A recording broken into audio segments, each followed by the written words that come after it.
les jeunes sont un peu déçus par la politique de l'emploi qu'on a au Cameroun.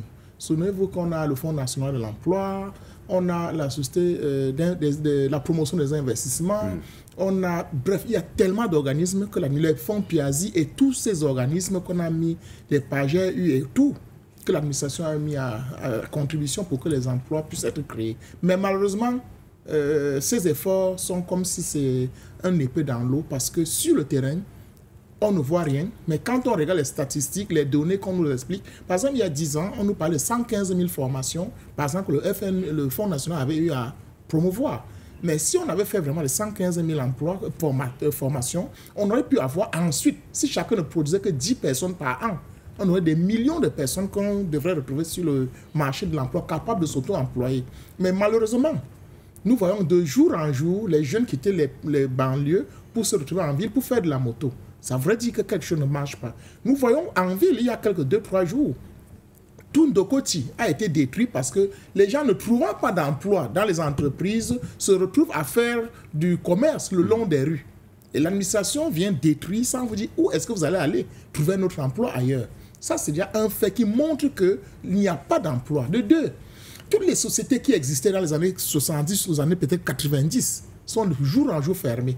Prenons l'exemple de Sericam, ce qui employait plus de 70% des jeunes de Bomoran-Benguer dans les années 70 jusqu'à peut-être 90. La Sericam employait presque tout le monde. On en manquait des gens pour aller travailler là-bas. C'était une société qui fabriquait les carreaux, qui permettait aux gens d'avoir des carreaux gratuitement presque dans la ville parce que dans le village, les brisus étaient de nos employés qui rentraient embellir leur maison. Il y a certaines maisons encore jusqu'aujourd'hui qu'on trouve des carreaux de cette entreprise. Vous voyez, le fait d'avoir fermé toutes ces entreprises, au fur et à mesure, sans se dire, et surtout avec le phénomène de la privatisation, qu'on nous a dit qu'il fallait privatiser nos entreprises, soi-disant pour permettre à ce que ces entreprises soient viables. Nous nous rendons compte que des décennies après, tout ça, ce n'était qu'un jeu de passe-passe pour endetter le Cameroun de plus en plus.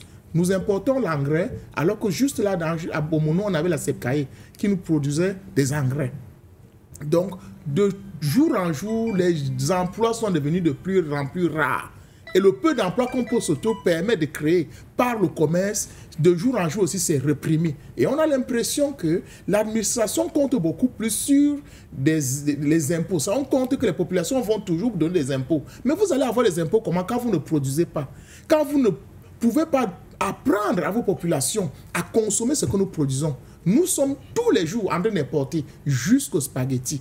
Pourquoi pensez-vous que le peuple va consommer ce qu'il ne produit pas et s'enrichir? C'est en faisant que nous consommons ce que nous produisons, ça veut dire que nous créons des emplois.